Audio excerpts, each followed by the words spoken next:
Have you ever caught yourself mentally preparing before standing up from a chair? That moment when you think, "Here we go," isn't a lack of strength. It's a sign that a specific muscle has shut down. And along with it, there are two other invisible muscles you may not even know exist, but they determine whether you'll fall or stay balanced when you trip. Today, you'll discover 3 Japanese exercises that replace traditional walking and reactivate exactly those forgotten muscles. They take just 6 minutes a day, done at home with no equipment, but they awaken deep structures in the body that have been asleep for years. These are muscles that regular walking doesn't reach, which is why so many older adults lose leg strength even if they walk every day. Before we get started, leave a comment below telling us where you're watching this video from. It's always inspiring to see how far this message of health can reach. Now, let's move on to the first Japanese exercise, seated heel raises. Sit on a sturdy chair with your feet flat on the floor. Keep the balls of your feet on the ground and lift only your heels as high as you can. Hold the position for 2 seconds, then slowly lower your heels back down. Repeat this movement for about 2 minutes. It may seem too simple to work, but that's exactly what makes it so powerful.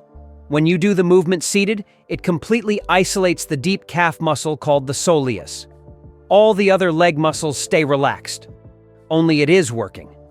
And this is the only way to wake up your body's second heart, the one that's been asleep for years. You don't need weights or equipment, just a chair and a few minutes a day. This muscle, the soleus, plays a critical role that few people know about. Doctors call it the second heart because it acts like a pump, helping blood from your legs return to the heart against gravity. When the soleus is strong, blood flows easily, oxygen circulates better, and you feel more energy and vitality with lighter, more responsive legs. But when this muscle weakens, blood begins to pool in the legs. That's why so many people feel heaviness in the legs, swelling in the feet, and thick ankles at the end of the day. You sit on the couch, and your body just doesn't want to get up anymore. And the worst part is that most people believe walking is enough to fix this, but it's not. Walking works the superficial calf muscles, while the soleus, which lies beneath them, stays almost inactive. That's why even people who walk daily still struggle with tired legs, poor circulation, and a feeling of heaviness. This simple Japanese exercise solves the problem at its root by activating the exact muscle responsible for getting blood back to the heart.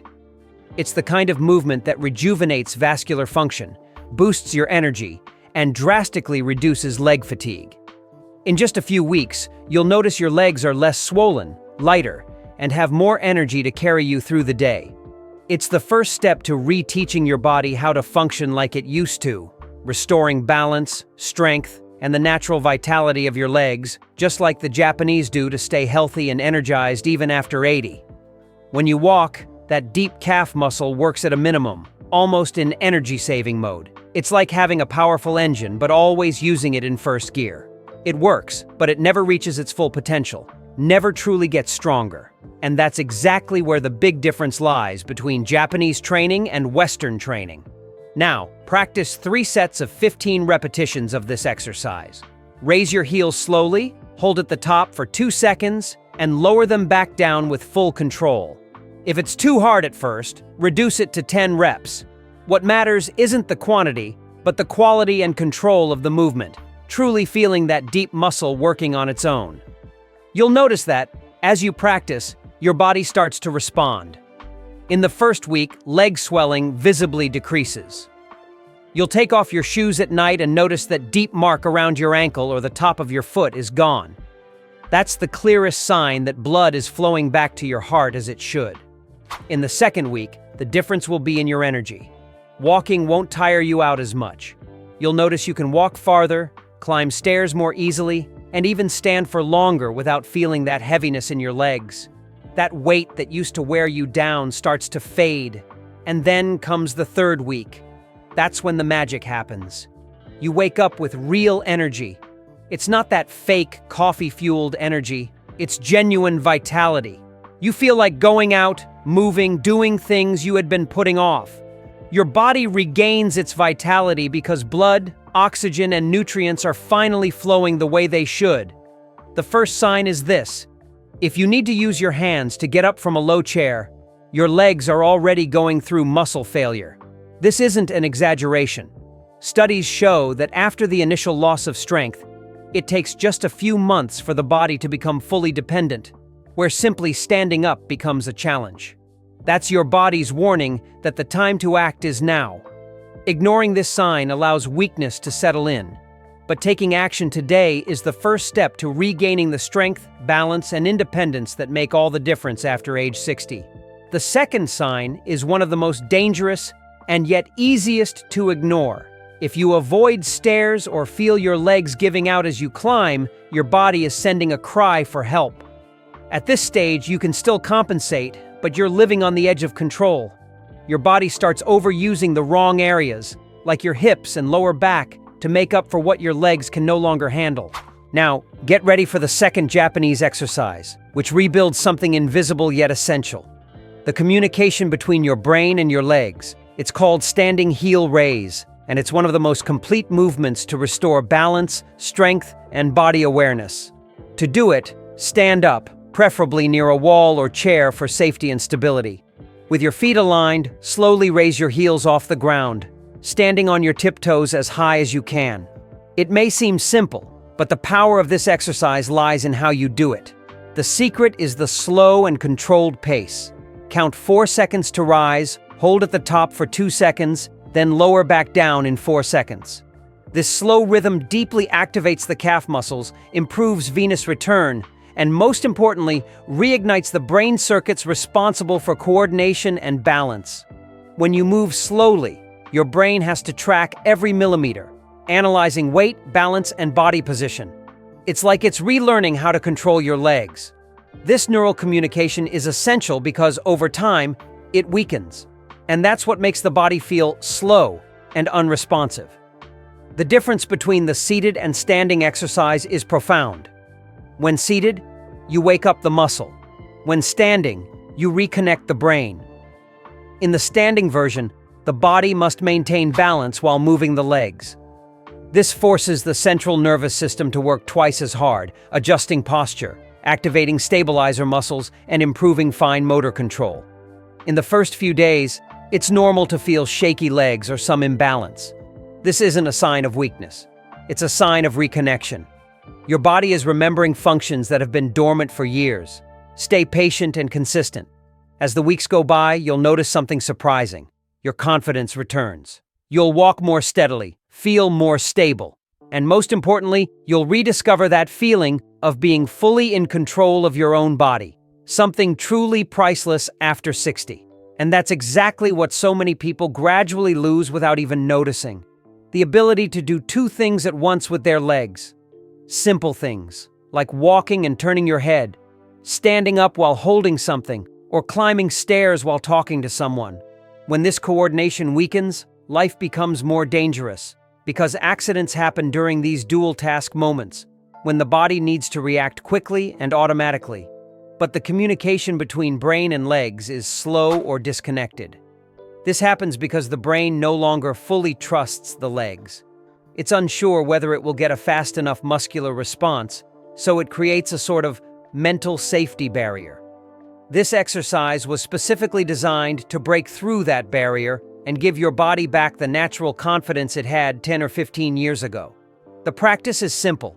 Perform 3 sets of 12 repetitions, always slowly and with control. If you feel unsure, lightly rest your fingertips on a wall. It's not to support your weight, just to help with balance in case you feel unstable.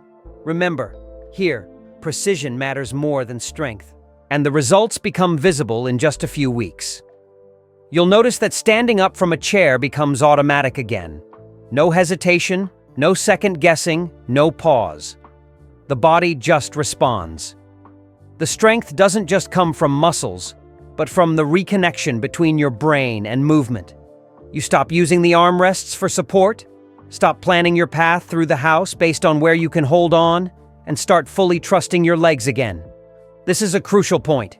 You're not just regaining physical strength, you're rebuilding motor confidence, the certainty that your body will respond when you need it to. And that changes everything. When you start trusting your legs again, freedom returns. You begin to move more, feel lighter and more energetic, without fear of falling or getting stuck halfway. And now we come to the third Japanese exercise, the bent knee heel raise.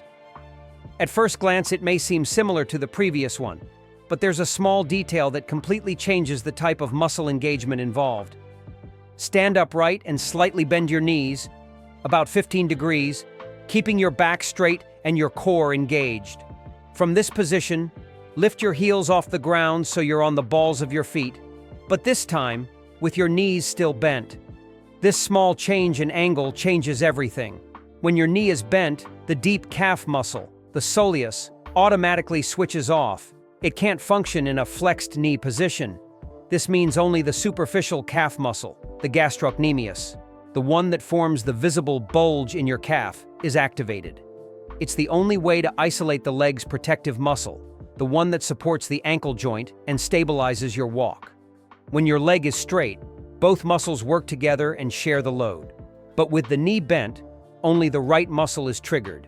And that's what allows you to improve fine balance and correct the muscle imbalances that cause tripping and instability. Think of this exercise like tuning an instrument. You're not just building strength, you're fine-tuning your body so that each part hits the right note at the right time. Over time, this simple training improves ankle stability, protects the knee, and boosts coordination, making every step more stable, lighter, and more confident. Just like the Japanese do to maintain mobility into their 90s. It's the muscle that catches you when you start to fall backward. It's your natural defense system. When you trip, slip, or lose balance for a moment, this muscle fires automatically and pulls you back to center. It literally decides whether you fall or recover. And the most surprising part is, this reaction has nothing to do with luck or general reflexes. It's purely a muscular response. Picture this. You're walking along, distracted, and you trip over a rug.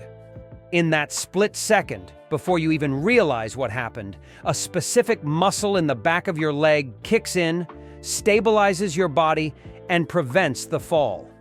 But this only happens if that muscle is awake and strong. If it's weak or switched off, your body won't react in time and you fall. So why does this muscle weaken so quickly? Because modern life has, without us noticing, removed all the challenges that used to keep it active. High chairs, soft couches, comfortable car seats. Everything is designed so you don't need strength to get up.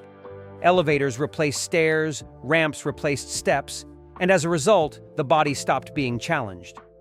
Over time, the muscle that was supposed to protect you from falling simply shut down. It stopped receiving stimulus, stopped working, and stayed asleep for years. That's why this Japanese exercise is so powerful.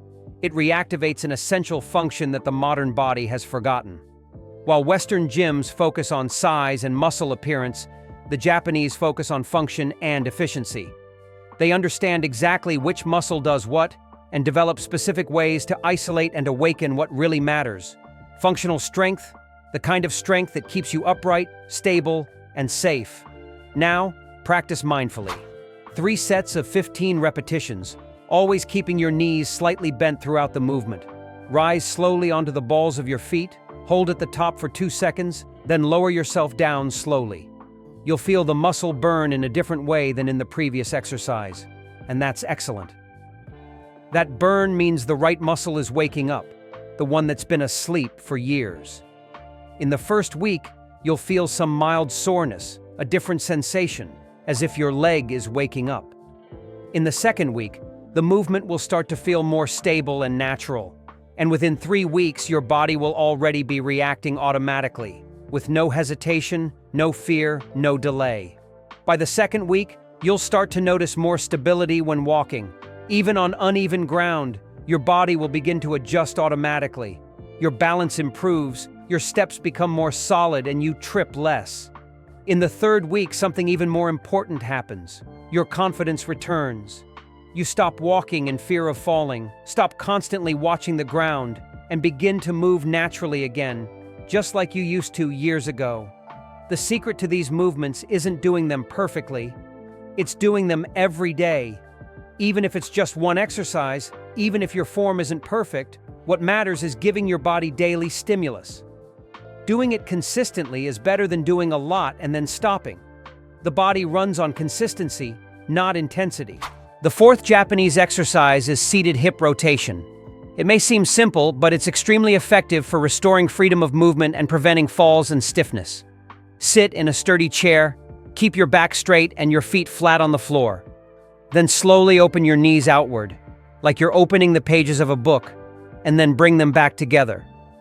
Perform this movement slowly and with control. 3 sets of 15 repetitions. And here's an important detail. You don't need to open your knees very far. This isn't a flexibility exercise. It's a muscle activation exercise. Even a small movement, done with focus and control, will get the right muscle to work. It's like putting oil on a rusty gear. You don't need to drench it, you just need the oil to reach the right spot. And that wasn't all. Getting out of the car after driving became a real challenge. Rotating his legs outward felt like it required an enormous amount of effort. Frustrated, he wrote asking, "Doctor, I did everything right. Why am I still stiff?"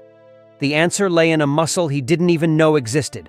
A subtle, yet essential muscle located on the outer side of the thigh, known as the tensor fasciae latae.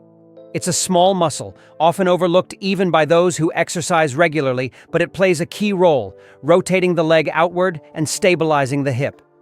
It may seem minor, but think about how many times a day you rotate your leg.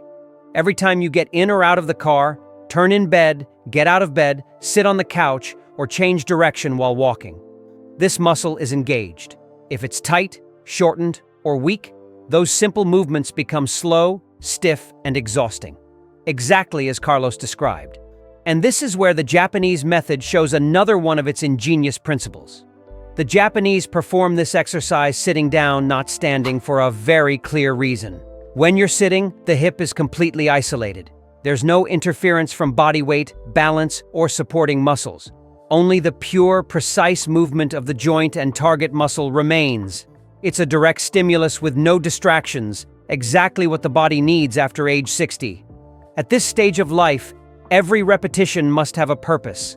There's no time or energy to waste on incorrect movements. The key is efficiency, and seated exercise is the most direct way to target the right muscle. One well-executed minute is worth more than 30 minutes of misdirected effort. In the first week, you'll feel immediate relief when turning over in bed. That difficulty in shifting positions or discomfort when lying on your side starts to fade. You move more smoothly, without waking up in pain. In the second week, getting in and out of the car stops feeling like a struggle. Rotating your body becomes natural again, without that sensation of stiffness or heaviness in the legs. As the days go by, you'll notice something even more powerful. Your body regains the lightness of automatic movement.